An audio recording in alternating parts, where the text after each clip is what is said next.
Welcome to ITM University Online. So I'm here today to explain you what is a right issue and what is a bonus issue and what is the difference between these two issues. So right issue and bonus issue, these both are issue of equities. There is no debts involved in it. And this is at different situations.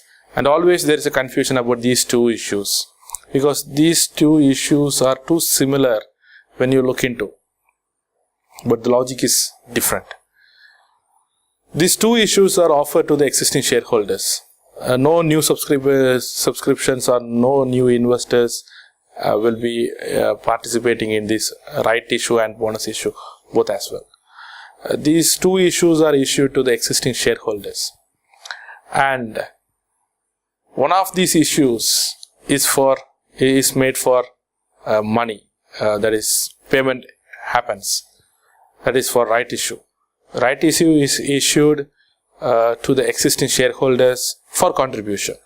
The shareholders, it's not mandatory, there is no mandatory to buy that. If they are willing, they can buy it, and when they are buying it, they have to pay the contribution. In the case of bonus issue, it is offered for free of cost and no money is involved in it. Now again, these two issues brings in a lot of confusion, like will it disturb the stock holding or the proportion of holding by the investors, or will it make some difference in the equity capital?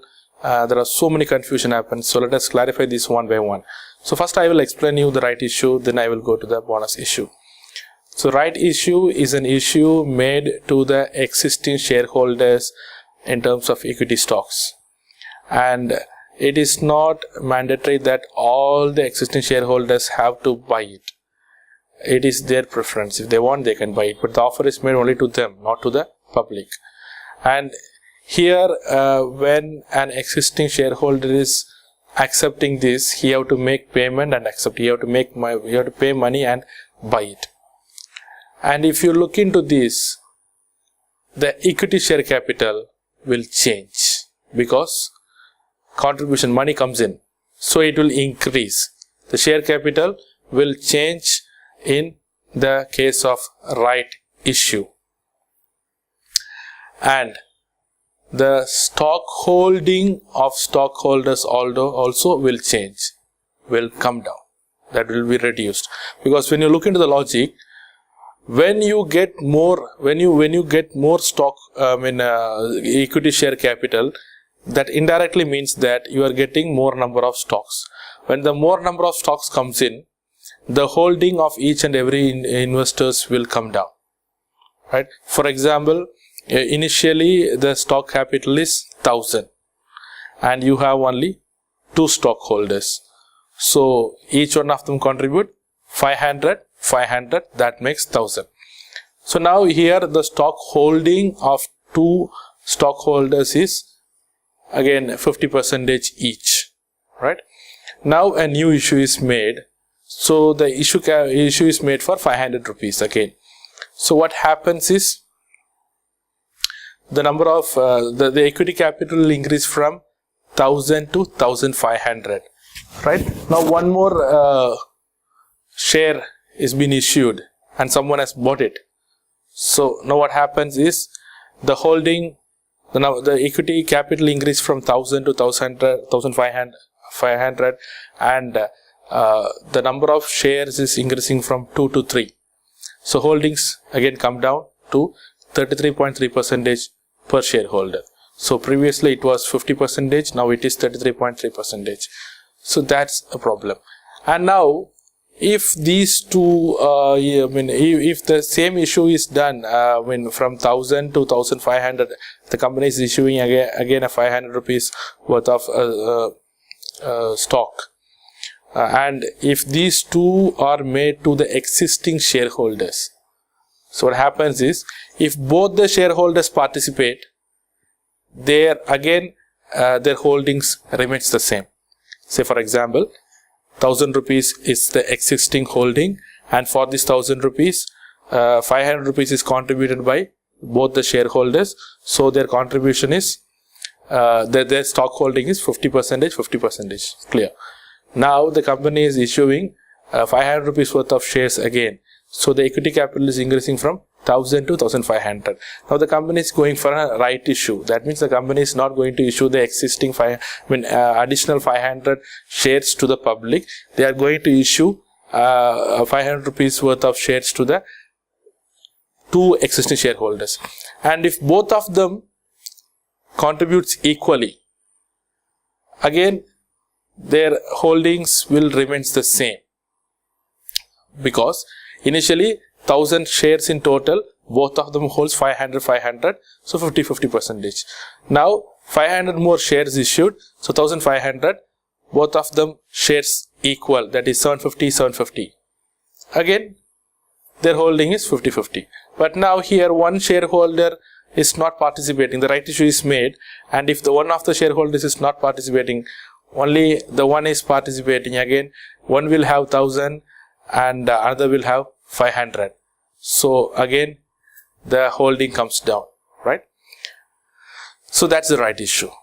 So in the case of right issue, it is issued for money and it is issued only to the existing shareholders, and the share capital will change and the stock holding will also change.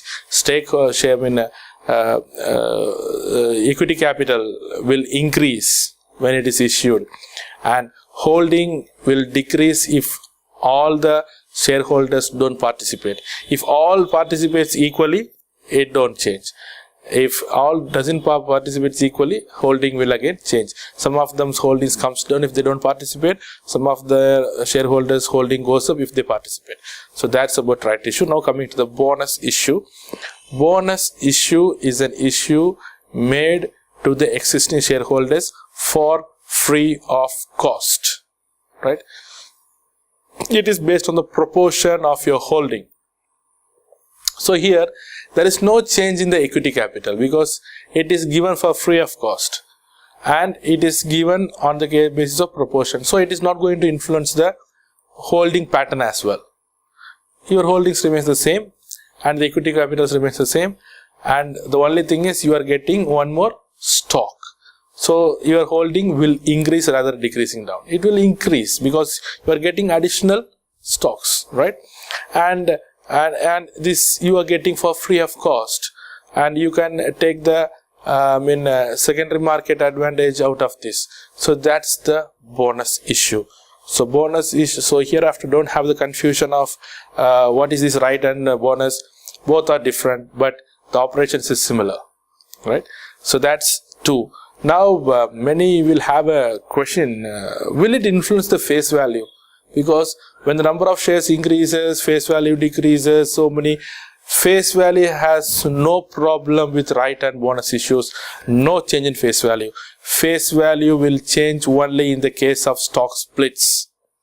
Apart from stock splits, no change in face value. Because if face value changes, that means that nothing is going to happen, right? Only in the case of stock split, face value changes. So what is this stock split? When a company feels that the prices of their stock is at the extreme high, for example, a stock which is now reaching 1000, whose face value is 10 rupees. And now the company may feel it is going to be, it is not a growth, it's a swelling. And if my stock reaches or crosses 1000, it will fall down. So in that case, the company will cut down one of their stocks into 10 stocks. So face value of 10 will cut down into 10 pieces, and that becomes 1 rupees per share. The face value becomes 1 rupees per share. So only in stock split, the face value changes. In right issue and the bonus issue, it will not change. So right and bonus issue is issued to the existing shareholders, and right issue is issued for money, bonus issue is issued for free of cost, and the holding pattern will differ based on their holding in the, or their based on the participations in the issues, and there is no change in the face value of this. And thanks for listening.